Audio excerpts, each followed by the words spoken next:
प्रितीच्या भावान भयणू, आयज आमी ताळयांचो वो जेजू क्रिस्ताच्या कुश्टांचो आयतार पाळटां. आनी जायते शेगड्या पयलीं इसायास प्रवाद्यान आमचे फुडें बरयलोलें, जायते जेजू येवचे पयलीं जायते बरयल्लें कोश्टोतल्या सेवकाचें गीत ताणें बरयल्लें.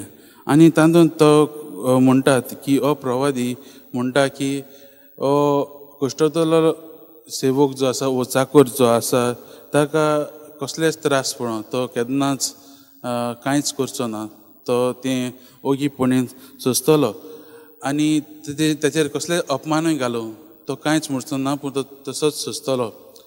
म्हाज्या भावान भयणो, हो जो कुश्टोतलो चाकर, हो कुश्टोतलो सेवक जो आसा तो जावन आसा जेजू विशीं ताणें जायतें पयलें बरयल्लें. आनी म्हाज्या भावान भयणो, हो जेजू देवातावन आमकां येयला आनी जेजू हो चाकर देव जावन चाकराचें रूप घेतलां हें आमकां दुसऱ्या वाचपानूय आमी आयकलां. आयज आमी आतांच ह्या सेवकाची ह्या चाकराची, ह्या जेजूच्या देवाच्या कुश्टोतल्या चाकराची आमी आतांच लुकाच्या प्रमाणें ताची कुश्टांचो इतिहास आमी आयकला. आनी जाता ते भाशेन मोगाच्या भावान भयणीनो, आमी हो इतिहासांतलें थोडें भोव आमचे काळजाक आमी थोडें लावुया. आमचे काळजांत ह्या इतिहासा वयर आमी थोडी स्फूर्ती घेवया. पयलें म्हणल्यार मोगाच्या भावान भयण आमी घेवंक जाता तें कोश्टांनी पासून जेजून दुसऱ्या सवें काकूट दाखयली. आयज हांवें हें मोठव्या आकाराचें वाचलां तर खरी, पूण ताचे आदीं जायतें जाल्लें. आनी आयज आमी पळयता आमी आमच्या जिवितांत घेवंक जाता कोश्टांत देखून आसतना जेजून दुसऱ्या सवें काकूट दाखयली. जेन्ना मळ्यांत आसतना मागणें करता आसतना आनी जेजूक ते धरूंक आयले आसतना तेन्ना पेद्रू आपल्या पेंटांतली तोर्सां काडटा आनी एकल्या सेवकाचो कानूच कातरता. पूण जेजू पेद्रूक शीण करून ताका म्हणटा ती तोर्सां भितर घाल आनी तो त्या सेवकाचो जो कान आहा तो बरो करता. तो जाणा तो कोश्टोतलो म्हूण तो ताका तेंच कांयच पळोवन घेवंक ना, पूण तो दुसऱ्यांची रोखडीच काकूट करता. ही आमी आमच्याय जिवितांत लावूंक घेता. दुसरें म्हणल्यार मोगाच्या भयणो, जेजू जावन आसा भोगसण्याचो सागर. हे आमी आतांच वाचलेल्या इतिहासांत आमी पळयलां. जायते जाणांक ताणें भोगशिलें. पयले सुद्दां मोगाच्या भावान भयणो, ताच्या लागींच्या शिसाक आमी हांगा वाचूंक ना खरें, पूण आमी जाणा पेद्रून जेजूक 3 फावटी नाकारलो. मातेव आनी मार्कू ताचे शुभ वर्तमानांत म्हणटा की पेद्रू जेजूक नाकारल्या उपरांत भायर वचून तो रडटा. पूण लूक आमकां सांगता की जेन्ना पेद्रून जेजूक 3रे फावटी नाकारलो, जेजू पेद्रूचेर नदर मारून ताका पळयता. म्हणजे कितें, ही जेजूचें पळोवप, नदर घालप म्हणजे जेजू आमकां पेद्रूचेर एक भोगसण्याची कुणायता.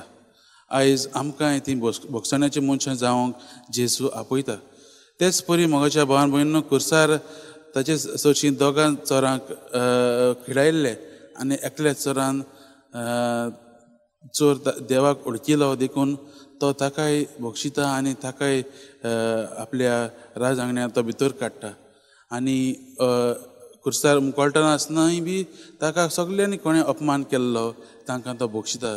वय मोगाच्या भावान भयणो, हीच शिकवण आमी आमच्या जिविताक घेवया.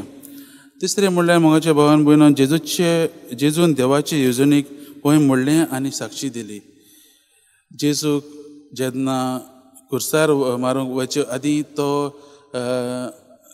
मोण्यांत जेचमानाच्या मोण्यांत आसतना तो देवा बापा लागीं तो जायतें मागता. तो म्हणटा, बापा जाता जाल्यार हें पात्र काडून उडय, पूण म्हजी खुशी न्हय तुजी खुशी. तो देवाची येवजण जी कितें आसा ती दाखोवंक सोदता आनी हेच येवजणेंतल्यान तो देवाक घालतो रावता आनी तेच मार्गान तो चलता. आमकांय तेंच करूंक तो आयज आपयता. आमी मोगाच्या भावान भयणो जायते फावटी आमच्याच पदवेचेर आमी भर दवरलो आसा, पूण आयज जेजू देव जावन तो आमकां दाखयता की आमी आमची जे जिवितांत कितें करतात न्हू तें देवाचे येवजणे प्रमाणे चलोवंक गरजेचें. तेच परी मोगाच्या भावान आमी आनीकय घेवंक जाता तें म्हणल्यार जेजून कुश्टांनी पासून तो बापाक लागीं रावलो आनी हें आमी पळयलां. आमी जेन्ना तो देवा लागीं मागता आमी आनी लुकाचो अशें वर्तमानूच आमकां म्हणटा देवान ताका दीत दिवंक आपले आंज बुडोवंक धाडले. आनी आमी मानतात की त्या उपरांत जेजून हें जें कोश्ट मरण जें आसा तें धिरान आनी घोटायेन ताणें मुखार फुडें केलें. आनी आमी मानतात जेजून एकल्यानूच हो कुरीस व्हरूंक ना पूण आख्खी आमचे त्रियेक देव बाप पूत आनी पवित्र आत्मो आनी तिगांयनी हो कुरीस आमच्या पातकांचो कुरीस ते घेवन गेले.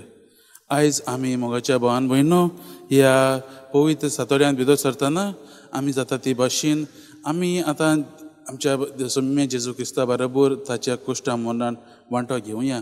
ह्या दिसांनी आमी तयार जातना आमी आमचे कुश्ट जेजूच्या कुश्टां बरोबर लावून ताचे बरोबर ती कुश्टांची वाट चलोवया. मोगाच्या भावान भयणो आमी तर आमकां पुनर्जीवनपण पळोवंक जाय जाल्यार आमकां ह्या कुश्टा मरणांतल्यान वचोंकूच जाय आनी जेजून तें आमकां आपल्या जिवितांतल्यान करून दाखयलें.